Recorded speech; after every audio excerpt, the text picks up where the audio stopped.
Okay, Robin, go play something. Yeah, he said he got to bring his drink. Robin is the first one. I'm gonna mute her.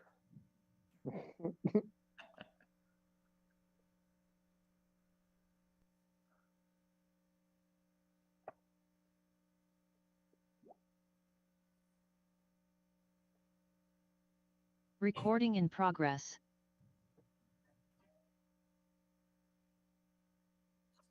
Hi, everybody. Welcome to our Zoom press conference. I'm Brian Bishop. I'm with Brotman Winter Freed, Sage Communications, and Beltway Battles PR. So thanks everybody for joining us on Zoom. Can I get permission to record? It's Darcy Spencer, NBC4. Permission to record because we're recording as well. If anybody does not want to be recorded, you may get off the Zoom call now. But the host has to give permission on here. When I hit record, it won't let me. Just did, Marcy. Okay, got it. Got it. So we're recording. Yeah, same here, Brian. Awesome. Thank you. Well, we want to sort of jump right in here, and I just want to go over a few ground rules as we talk to both Dusty and Thomas. We've got a big event this Saturday at ESA, Beltway Battles, on October 1st. Obviously, Dusty is here. There's a lot of interest in talking with him. And as I've mentioned previously, it's gonna go through, him deciding to move forward with fighting on Saturday and what the preparation is going to be. He's going to certainly talk about his dad and what it meant to him as both as a professional boxer as well as a son. We are not going to address anything to do with the investigation. Simply, we're leaving that up to the police, and so we respect everybody keeping to that, and we certainly understand and appreciate that. So I'm still letting a few people in. I remind everybody, if you're not asking a question, keep yourself on mute. Zoom 101.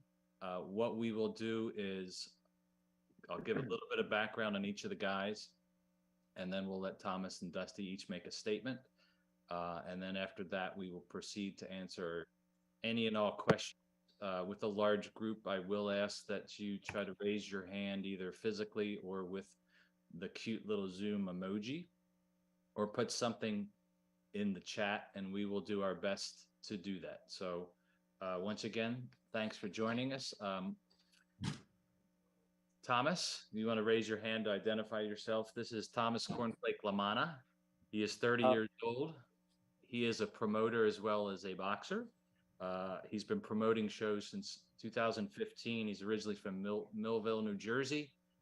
He's a middleweight contender. His record's 33-5-1, and he just won his last bout where he won the WBA Feta Caribe middleweight title. He's been Dusty's partner in the Beltway Battle Series.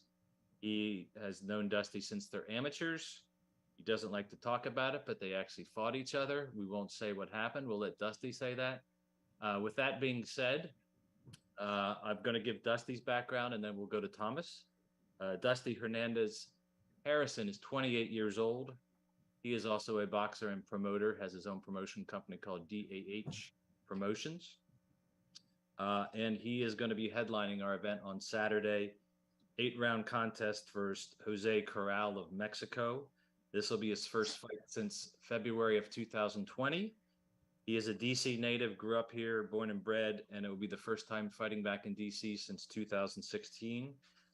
So he's anxious to get that. So with that said, Thomas, I'll give you the floor to say hello to everybody and give an introduction about yourself further and Beltway Battles.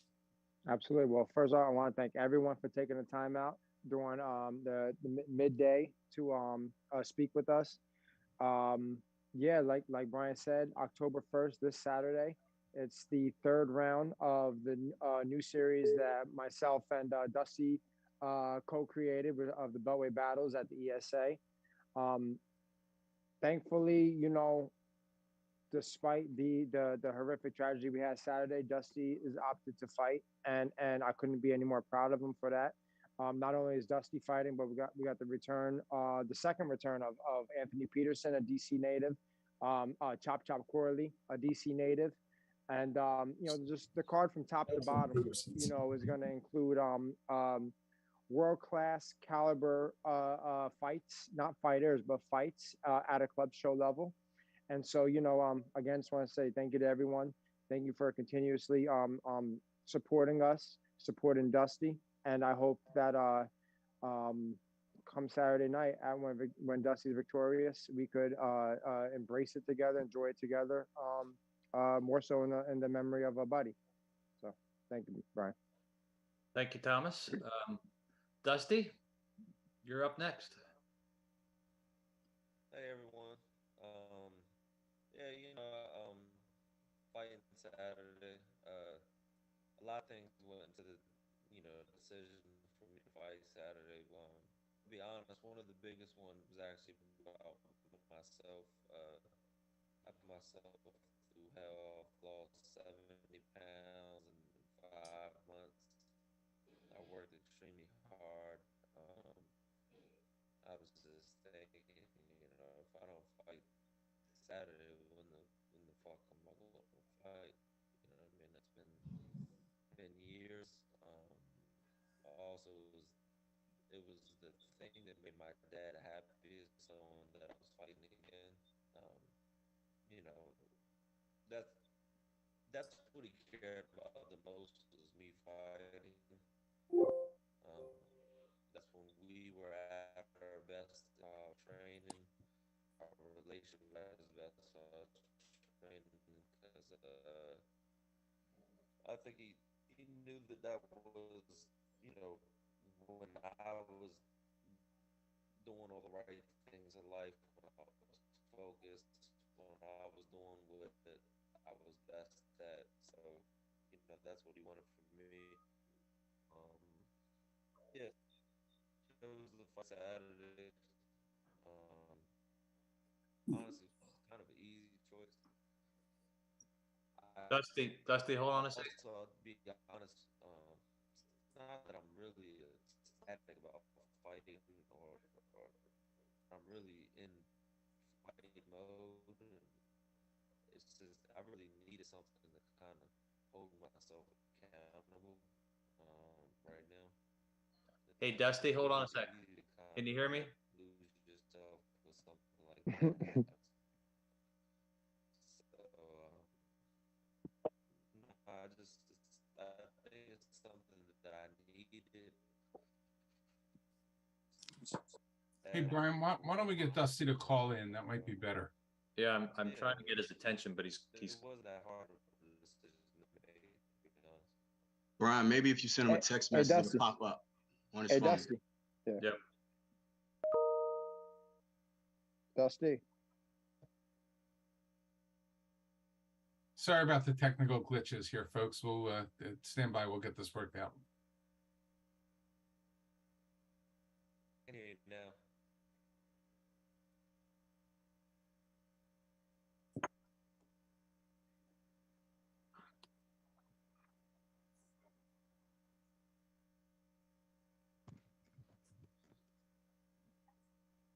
Brian, does Dusty have the call-in numbers? Yeah, I'm giving it to him right now. Okay. Yeah, I can hear you guys, but I don't think you guys can hear me that good. No, so let's dial you in on the phone, and this way everybody can hear you a little more clearly. Damn, that sucks. You guys say that whole thing again. That's crazy. That's funny. Check your phone, Dusty. I just texted it to you.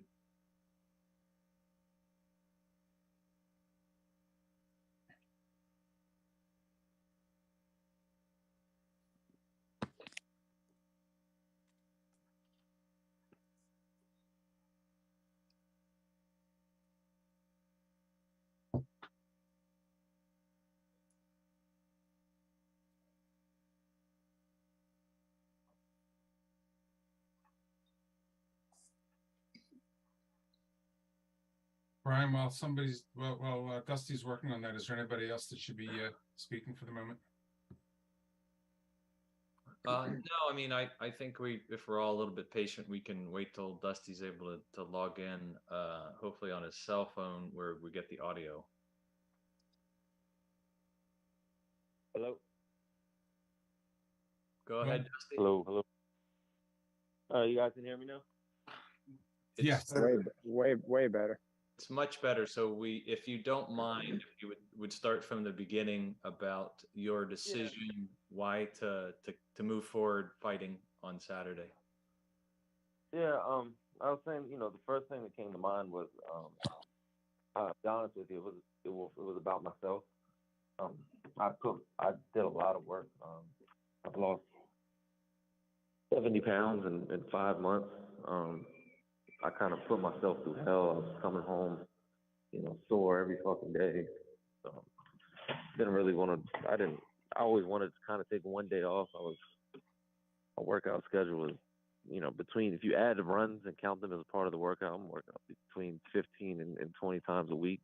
Some days a run plus 2 workouts, a run plus 3 workouts. So the first part was like, I didn't want that to go to waste. Then the second thing is, I needed something to kind of hold myself accountable. If I had nothing that I needed to prepare myself for, it'd be easy to kind of lose yourself, and not do the right thing right now. But I was like, fuck, man, I gotta weigh in Saturday. I gotta weigh in Friday. I gotta fight Saturday. And I think it's something that I needed, and I think it's something that my dad would have wanted because he was at his best when I was fighting. He loved the fact that I was fighting, and it made him happy. If you go look at his Instagram, so many posts about it, just over and over again. Like that's what made him happy, to see me in the ring. I think he knew that that's when I was doing all the right things in life. I had something to focus on. I was being healthy, just things like that. My dad turned his health around, so like he was really big on that, and just yeah. So it was actually an easy decision to make. I think I talked about it like 2 days later with Cornflake, and he was like, "Oh, he's like, for real, you sure?" I was like, "Yeah, I'm sure." And then we moved forward with it. So it was a couple things that went into play with the decision, but it was an easy choice to make, to fight again. You started training for boxing at a young age of 2, and you were by your dad's side the entire time. Can you tell us about that journey growing up, being a boxer and being trained by your dad, and the relationship of a trainer and boxer, and then father and son? Yeah, I mean, to be honest and transparent about everything. At times it sucked. Boxing has given me everything that I love in life, but also everything that I have to hate about it. When you have your dad as your coach, most people go to the gym, they got a coach for 3 hours out of the day. I had one for 24 hours. So, I never kind of got to screw off as a kid and come home, or, hey, you're not gonna, go outside and play, miss the gym today. I didn't have that luxury. I didn't, always had to eat this, worry about this weight growing up. So it was tough. Definitely a love-hate relationship with boxing. Definitely a love-hate relationship with your father being your coach. But because of that, though, I excelled. The extra hours that you put in, they definitely reflected. I did great as an amateur. And it was tough, and we butted heads a lot about it. But the best way to describe it is love-hate for sure. You had a point where you guys were not talking and not training together, but then you had rectified that and reconciled and got back together. Can you sort of talk about what happened there in sort of life and then in the boxing professional? What made that change? Yeah, I mean, I think we needed the break and I think he needed it to realize, like, all right, because boxing, like I said, boxing was what he loved the most that I did. Like he loved boxing, but I think the step away made him realize, like, all right, let me differentiate from when I'm a fighter. I mean, when I'm a coach and when I'm his father, and as we bounce back, honestly, it's been way better. Like our relationship has been great. I was able to call him as a coach, call him as a father, call him as a friend, and he did a good job of navigating through those three different ways that I viewed him. And it sucks that we had to take a break at one point, but I really think we both needed it. And yeah, because back then I would kind of butt heads with him. I didn't want to listen to him. He didn't. He just kind of wanted to be a coach first, and then but we needed that, and yeah, we honestly our relationship it got to a great point. So. Dusty, you mentioned that obviously he's a trainer. He owned his own gym. Can you tell us about what he did for the community outside of boxing that he's so well known and well loved that he did to help others who were less fortunate? Yeah, it's funny. We had a small idea of what he did. We knew that, my dad was known for providing things for the homeless, whether it be food, coats, clothes, things like that. He helped a lot of kids in the neighborhood. The ones that his gym dues are dirt cheap, but the ones that couldn't pay, they didn't pay. They came for free. And we knew that that's what he did, but we was always a joke as a family, like, what the hell does he do all day? Because no one really knew. He had so much time on his hands. What are you doing all day? But his job it truly was helping people. And I don't mean to sound cliche saying that, but we've been getting story after story after story. It's over and over again, stuff that he never bragged about. It's a lady, a friend of mine, her sister was at the bus stop. A man tried to attack her, but he stopped it. It's just stuff like that all day. He didn't come home and tell us. He didn't brag about it. He didn't know. I'm getting told, hey, your father always used to make sure we got home from school okay. Hey, I used to be homeless. Your dad helped me do this, and it's just over and over again, just new stories that he didn't come home and he didn't brag about, he didn't talk about, and so that's the kind of work that he did, and he brung people together. He curated a lot of stuff, and I'll tell you this: we're trying to keep doing it. And it's amazing how many people it's going to take of us to step up just to do what one man did. It's like 6 or 7 of us just trying. His gym has been open right away. It's been open since Monday, but there's already like 6 or 7 are just trying, and we're failing to do what he did just as one man. So it's going to be hard, but we're going to continue to do it. Somehow we'll figure it out. So. Thank you, Dusty. I want to open up the floor to questions now. I saw one sort of emoji hand up. Let's go to Brandy Flores, DC News Now. Hi, Dusty. First of all, my deepest condolences. I'm so sorry for your loss and for your family's loss. This first question is about obviously deciding to fight. You said that you needed this for yourself. And I just want to know at any point, I know it all happened really fast and you're fighting this week, but at any point, was there a decision or a thought to postpone the fight at all? Not for me. I think everyone rightfully so kind of knew that would be the decision. But no, like I said, I did so much work, and this was this was it. Telling people I get emotional, think about fighting again, just because I was so happy to get back in the ring.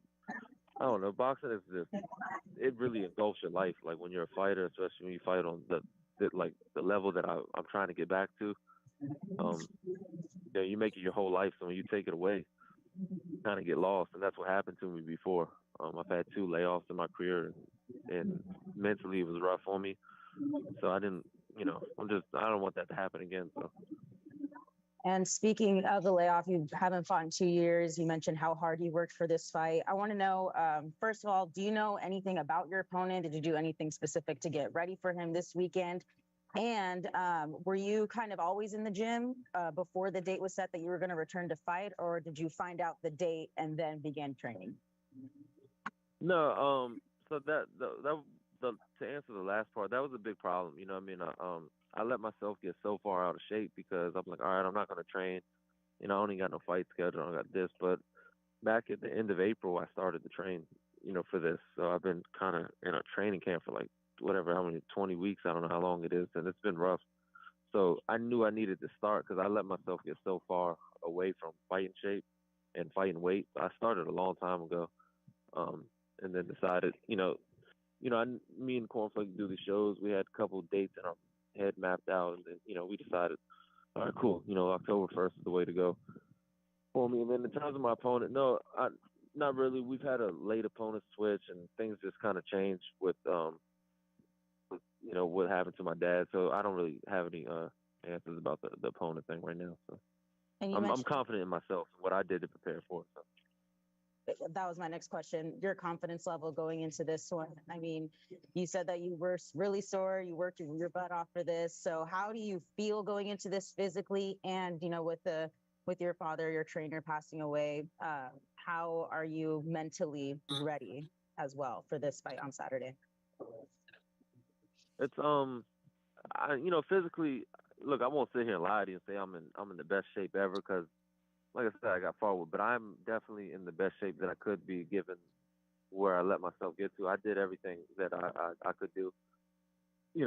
Pretty much everything I could do since April.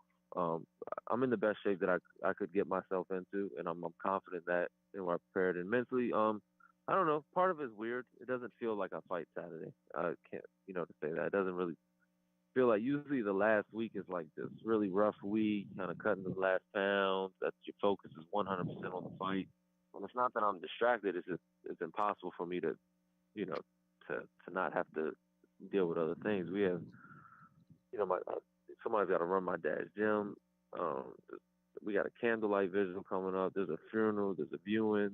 There's just a lot that we got to do, and I got to do a lot of what he used to do, and then I got my mom, my stepmom, my sister, my uncle. We're all trying to just kind of figure everything out. So it's like literally impossible for my focus to be 100% on the fight. So that part, I don't know, doesn't feel like I'm fighting. It doesn't feel like fight week, but I know, from way into the fight, it will. So. Thank you, Dusty. All right, we're going to go Megan, then Ron, then Darcy, then Juan. Dusty, my condolences to you and your families. I met your uncle Rick on Saturday shortly after this happened. So you guys are in my thoughts and prayers. But I wanted to ask you, when we talked about how there is so much to carry on in his name and his honor, and you guys are struggling with 6 or 7, what can the community do to help you all keep his name and his legacy alive?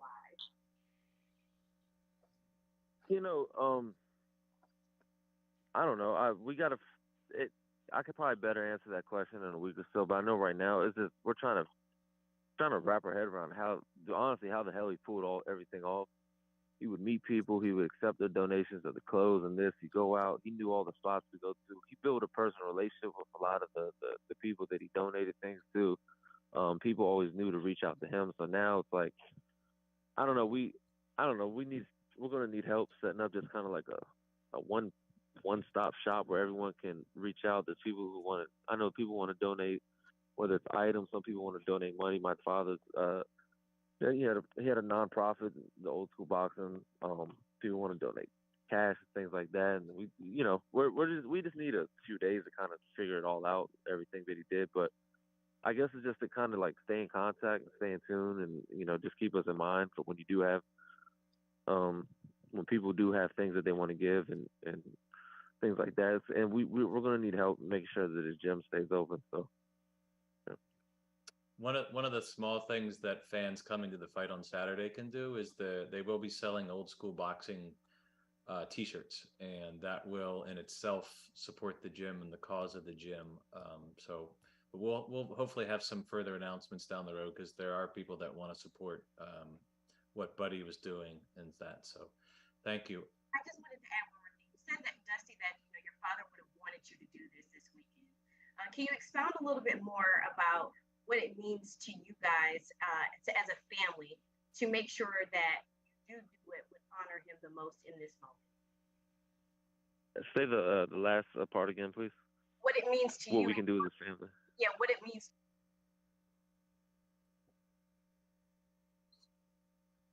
I don't know if it's just me, but I can't hear anything. No, I think she cut off. So let's go to Ron, and when she comes back on, we'll go to her. So Ron Harris, you're up. Dusty, man, sorry for your loss, man. Your father was a good guy. I appreciate I was wondering, who did you choose to work the corner for Saturday's fight? So I've been working with a coach named Bruce, damn shame, Bruce Babashan, I think that's how you pronounce his last name. He's been working with my dad, and he owns a gym in Rockville. and I've been going there with him. And then Billy Briscoe, him and my dad had a great relationship. Billy's been in my corner for I don't know how many years. So them two will be in my corner. And even though they had a great relationship with my dad, and not to knock them or anything, it's going to be a hard voice to replace in the corner. Buddy was a great corner man. So yeah, but it'll be those two, Billy Briscoe and Coach Bruce. One other quick thing. When did you notice your skills coming back as you were getting in shape, your boxing skills? Oh, it happened in waves. It happened like every 15 pounds. I'm like, I feel great, and then I lost another 15. I'm like, shit, I feel better. And I'm still excited. I still got some room to go. Even past this fight. So, but it feels good. I know I started to move again. My hands were still pretty decent, but then my feet started to get fast. I was like, fucking feels good. I'm going running again. I loved running, but I got so big that it hurt just to go running. So, now, I ran 6 miles the other day. It felt great. So it just kind of happened in waves, like every month or so. Anthony's Thank here. you. All right, let's go back to Megan for one quick last question from her, and then Darcy, and then Juan, please. Sorry about that. Yeah, I was just asking, what does it mean to you and your family to honor him by continuing with the fight this weekend, and how important is that to you to just kind of, to represent him, and yourself in that moment? I mean, like, me fighting is something he took great pride in. So he did it. I mean, he's the one that trained me since I was a kid. We had help from other coaches, but even the help, it was still guided, by him, like who can help, who can this. So like this, I'm kind of him and his footprint in boxing and what he's done. So, it means a lot because, if I don't fight, what the fuck was it all for? I mean, it's kind of be for no reason. Why did he, why did I sacrifice a lot of my childhood? Why did he make that the biggest, thing of my life? Why did he open up a gym? Why, it kind of be for no reason if I was to stop fighting. So I kind of got a little extra motivation there. Thank you. Let's go to Darcy. Hi, Dusty. I don't know if you even remember me, but I've been at your gym a number of times and did stories with you and your dad over the years. And I was glad to hear that you guys had reconciled and things were good. People have asked a lot of the really good questions. First of all, I want to ask Dusty something, and I would like to get Cornflake again, just because we don't have the video of Dusty, so I would like to get a reaction from Cornflake if possible. And again, we're all kind of asking you the same question, just about the fight Saturday, because given what happened to your dad, it would be completely understandable if someone were to say, I'm just not up to it. I'm not emotionally there to be able to get in a ring with so much going on, losing your dad, the gym, and just so much swirling around you. So just the strength, the mental strength that it takes to do the fight alone, and then with that loss. So I'm just kind of going around the corners as well, asking kind of the same question. You may not have anything more to say about that, but I guess that was sort of the thought about just being able to. I mean, I think I can add some. I can add Okay. some for everyone would say like, yeah, you got a perfect excuse not to fight again, but I think it'd be a perfect excuse to anyone but Buddy. He, if you told Buddy, hey, I don't feel good, he'd be like, oh yeah, every time I'm sick, I feel better as soon as I work out.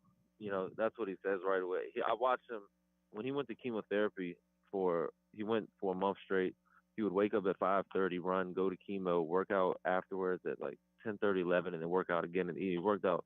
He was getting 3 workouts in every single day, while getting chemotherapy. So, yeah, it could be the perfect excuse to everyone, but him, he's kind of he was pretty tough. He if he knew he was going to work out or box that day, like he made it a point. There was nothing that was going to get in the way of him doing it. So, whether I'd seen him work out with the flu, cancer, as soon as he got out of the hospital from the heart attack, he was running again. So, it may have been an excuse to everyone, but I don't think it would have been a good one for him. So. Okay, and Cornflake, if you could just address, since we have your camera and we're able to get a recording, if you could just, address, the emotional piece of this as well, being there for him, what's going through your mind as far as being there for him on Saturday and the emotion around and having all the fans there and how important that is.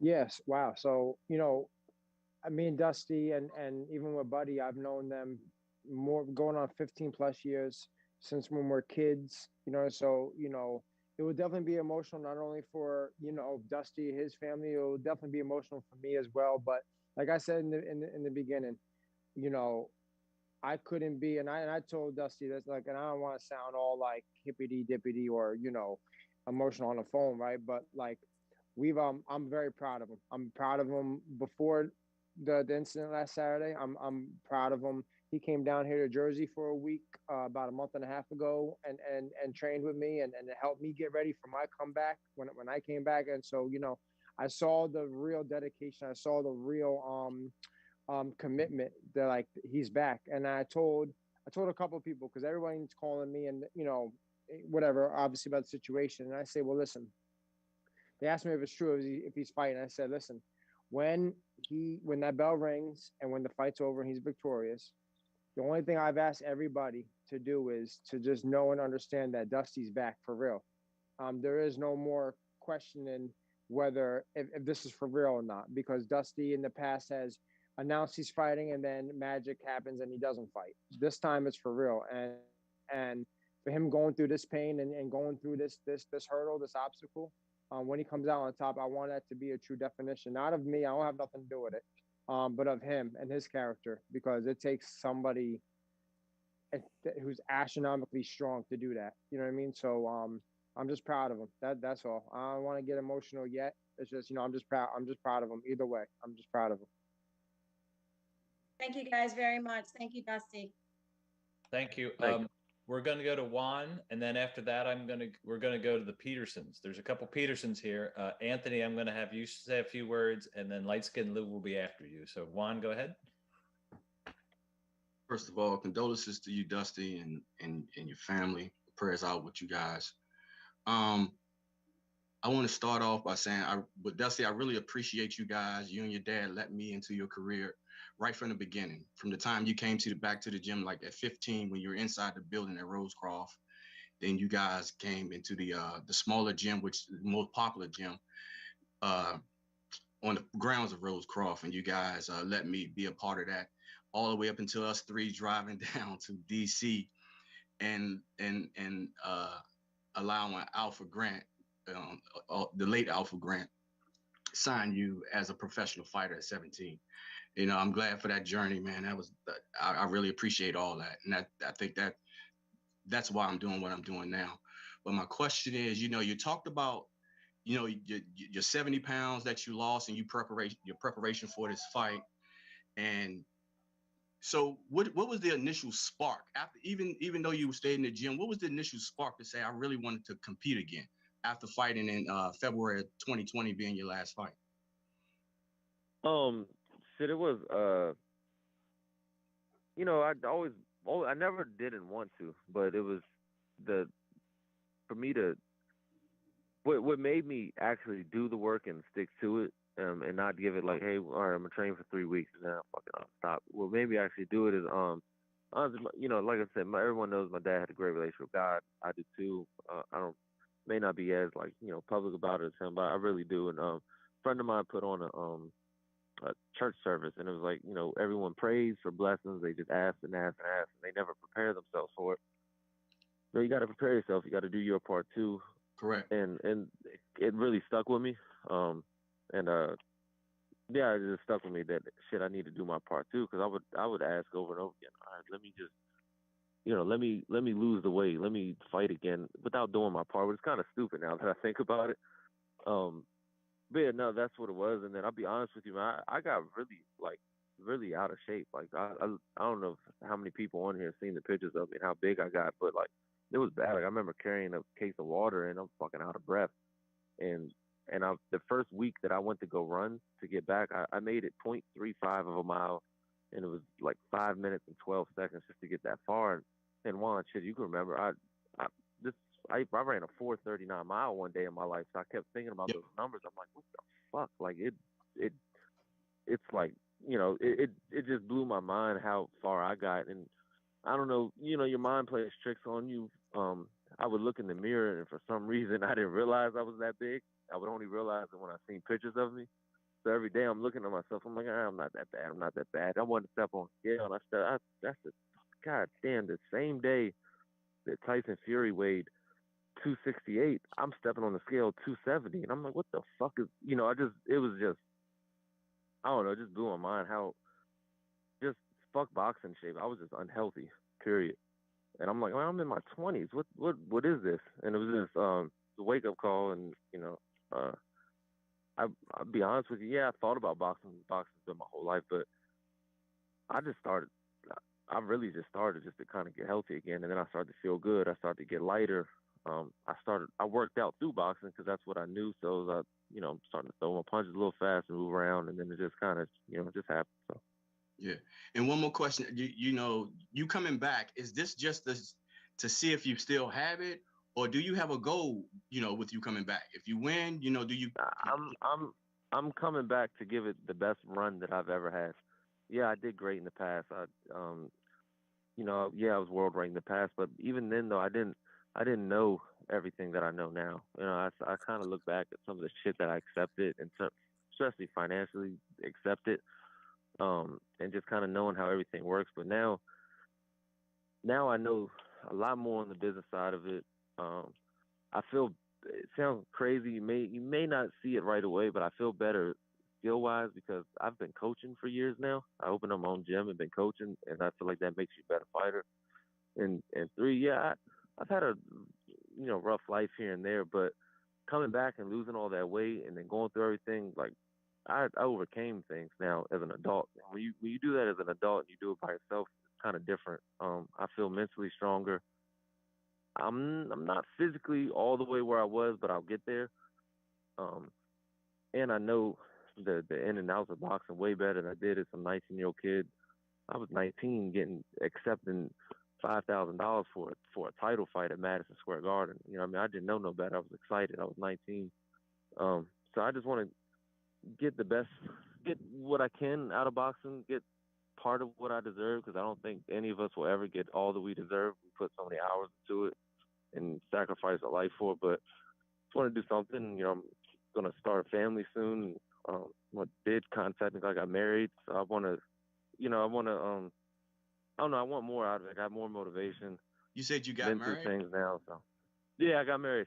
Oh, wow. Okay. Congratulations. Yeah, a couple weeks ago. Yeah. And, all right. And my dad, he loved my wife. And that was kind of hard for him to do, but he really liked her. So. Yeah.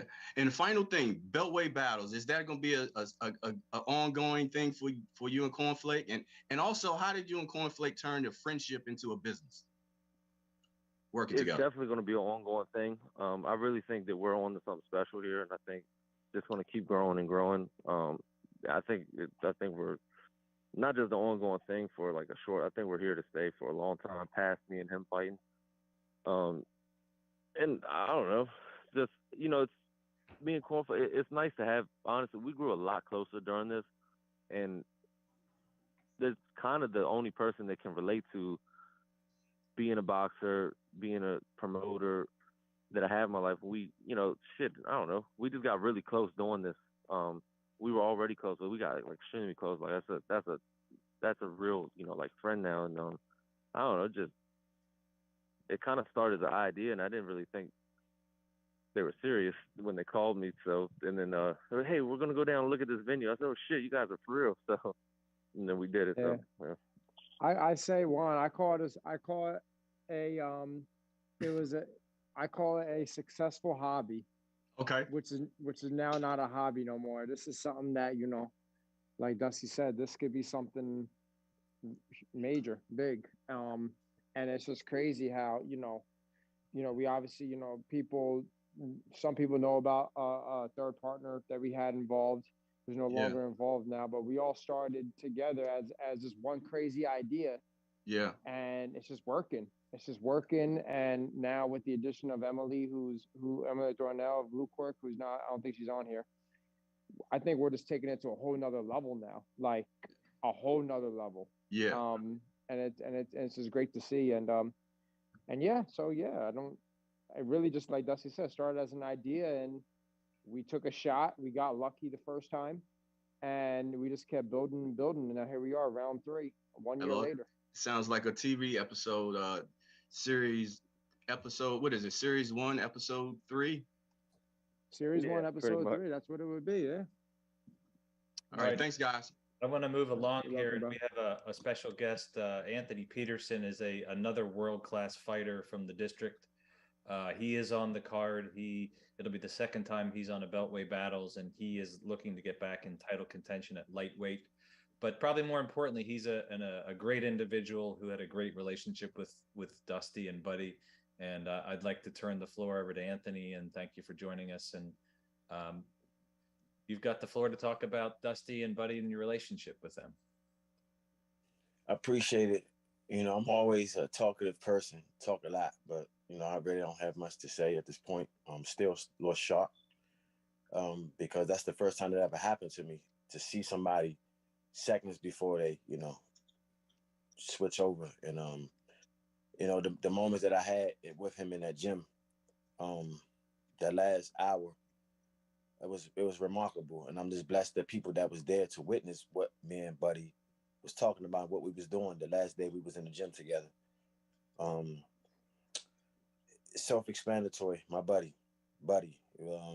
Ever since I was young, like I said, we lived on the same block for 10 years. And he always run into me by myself, and I always run into him by himself. And we always share the same thing. We so much alike.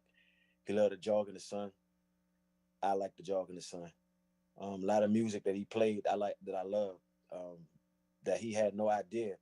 Me being so much younger than him, it blew his mind that I knew the words to all the songs that he was playing. And like I say, he was one of my good friends, man. And I miss him dearly. And like I said, right now I'm not the same. I'm not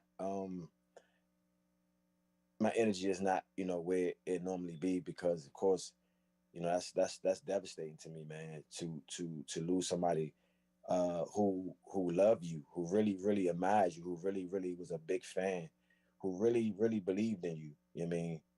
And to see somebody like that every day and then just go away like that, you know.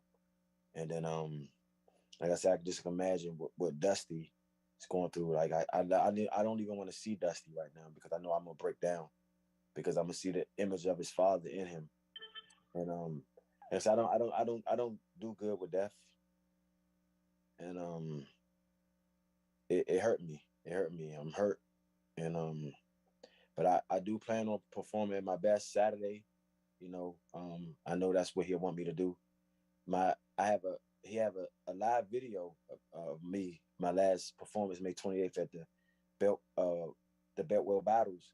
He actually he went live, and that's how I go on his page and watch my performance through his page. And I know he will want me to go on and, you know, be successful and be everything that he think that I could be. And like I said, man, I'm lost for words. And it's gonna take a while for me to get over this, because like I said, he was one of my good buddies, man. Like, real good dude. You know, and like the things that he did. And I don't know if you follow me on Instagram, you know, me feeding the animals and stuff. I mimic that from Buddy. Being the homeless shelters and stuff like that. This was a one-man army. You know, Dusty mentioned earlier. You know, we got to figure out how this man was doing it by himself, with the things that he championed, as far as heart attack, cancer. He beat all that to help other people. To me, that's championship spirit. And he always gonna be a gladiator, father figure, big brother, friend, buddy, all that to me. And just real sad that happened. And ever since Saturday morning, I can honestly say my life been a little rough. You know what I mean? Thinking about, you know, what happened and how it happened and how fast did it happen. you know, and I was able to say goodbye while I was in the ring sparring. Actually, he was leaving out, and I said, "Bye, buddy," and that was it. But like I said, I'm definitely going to perform my utmost Saturday, and that's that. Thank you, Anthony. I know Chop Chop Corley might have been calling in. I don't know if he's out there, but we'll give him an opportunity if he is. Otherwise, I'm going to go over to Light Skin Lou. You're up next, and then Could we get his name again, Anthony? Anthony Peterson. Got that? All right. Lou, over to thank you. Then we'll go to James with the boxing source, and then back to Brandy. Okay, thank you, Jen. I appreciate it. First of all, I want to thank you guys for having me. And second, I want to offer my deepest condolences to Dusty and his family. Your father was a really great man. He really helped me out in the last couple of weeks. Me start my podcast.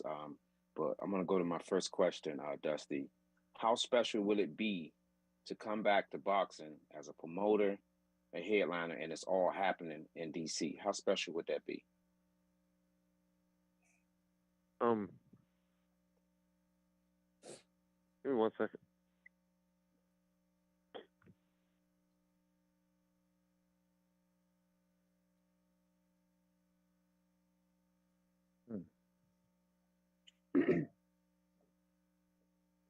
Hello. Yeah, we can hear you. I can hear you, Dustin. I can hear you. Yeah, sorry.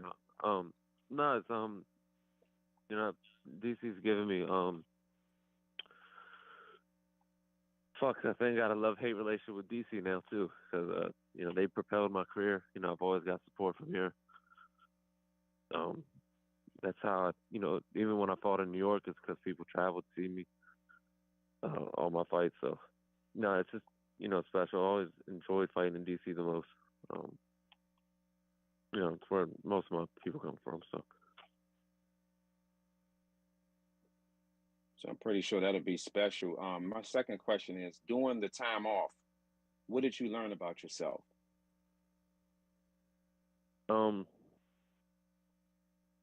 You know, honestly, I didn't learn a damn thing until I came back. I didn't like myself during the time off. I kind of talked bad about myself, you know, just in my head.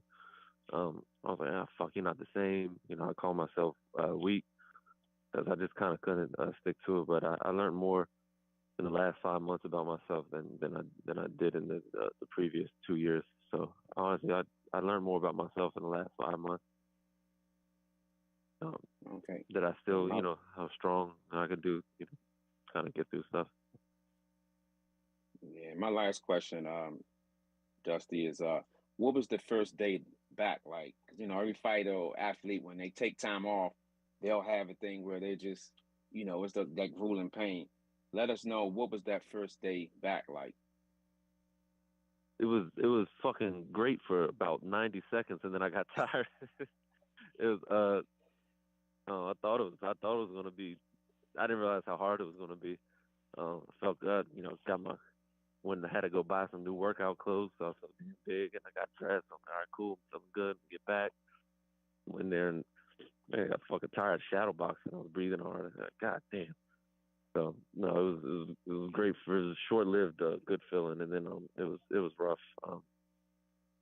Everything hurt. You know, knees were hurting. I was tired. I guess my pride kind of was hurt a little bit. But I'll tell you what made it easy. You know, the weight fell off fast the first month, so it was kind of nice little motivation that every time I step on the scale, I seen the weight go down. So that's kind of helped me push through it. All right, my last question, Brian. I got one more question. Dusty, I was up at the gym, you know, last 2 weeks watching you spar. You look pretty good. Look like you came a long way. So my next question is, what should we expect October the 1st? Yeah, look, once I step in the ring, everything else kind of disappears. So you'll just see a focused fighter. I got one goal, it's just to win. And you'll see that every decision that I make in the ring is towards that goal. It's just Yeah, and that's it, plain and simple. And afterwards, you're not going to see someone who's all happy and excited because I got so much more that I want to do out of boxing. So I already know that I won't be. Yeah, I'll be satisfied that I won, but I won't be satisfied because I'm not done yet. So. Thank you, Lou. Let's go to James and then Brandy. We're going to close it out about 2:30 and then have some final thoughts. James? All right, thanks, Brian. First of all, condolences to Brother Dusty, with his father. And I had just one question so that we can move forward to Dusty. When we were talking on Thursday, you were talking about, working in different gyms, not just over in your own gym, but you do kind of train with, other fighters and also, teach other fighters. So was there one point or is there some moment that you once you work with those fighters that kind of motivates you to keep going as far as where you were losing your weight as far as going from, where you were at 70 pounds down to now? Oh, hell yeah, especially in my gym. My gym kind of thrives on friendly competition. We haven't did in a while. We used to have we used to call it competition day. But literally we just all right, who can run a mile the fastest? Who's gonna do the longest plank? Who's gonna do this, do that? And we kind of thrive on friendly competition. And to be honest, I just wanted to get back in the mix with them. We got young fighters in our gym, especially like Jaleel Hackett. Seeing him, it just kind of reminds me. He's got a dad training him. Turned pro at 18. I was 17. From DC, that's nice to be around. He worked extremely hard in the gym. Especially a lot of the amateurs want to get there. And then, being around all the young fighters, for sure motivated me. But then also, though, I told Anthony this, watching him come back, and we've known each other for so long, and it's someone that I looked up to, since I was a little kid. Watching him come back, that was big too, for me. It's hard to come back after those layoffs, and he's done it, and that definitely motivated me for sure. And I'm supposed to be the young one, but he still looks better than me, so I got to lose weight, got to get my six pack back, take pictures with Anthony.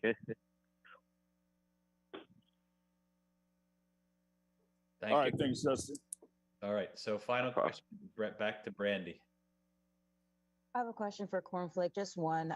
You guys mentioned or alluded to how you want to keep the Beltway battles going every year. I think that's great. So I want to know, in light of everything that's happened, how are you going to be able to do this, moving forward? And how important is it mostly for the community of DC to have boxing be an annual thing and maybe inspire a young kid? You never know, the next great boxer could be from DC, and that could be because of what all you guys are doing.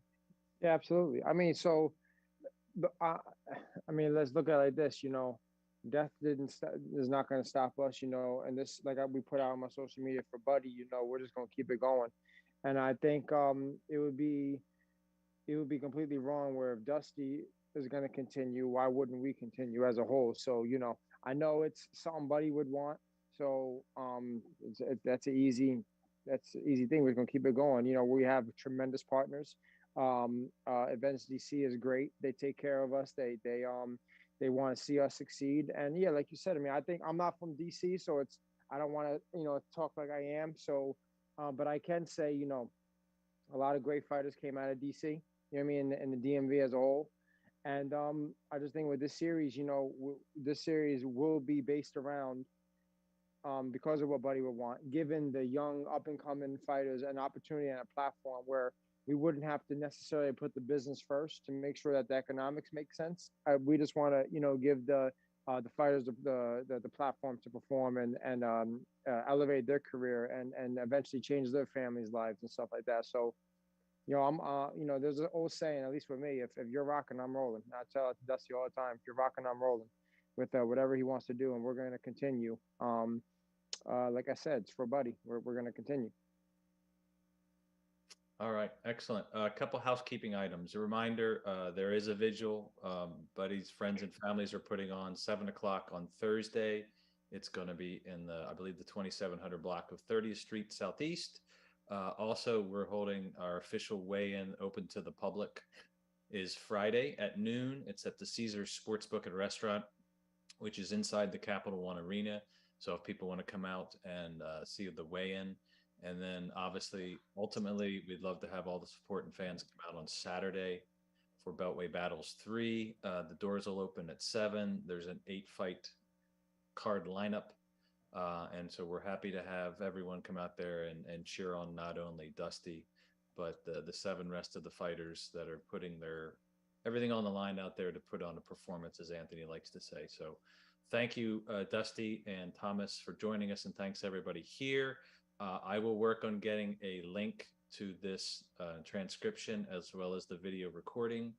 So thank you everybody for joining us. And if we need anything else further, hit me up on email or text me on my cell. So thank you everybody. Appreciate the support of DC Boxing. Definitely. Thank you, everyone. Thank you. Thank you guys. Thanks, everybody. Thank you.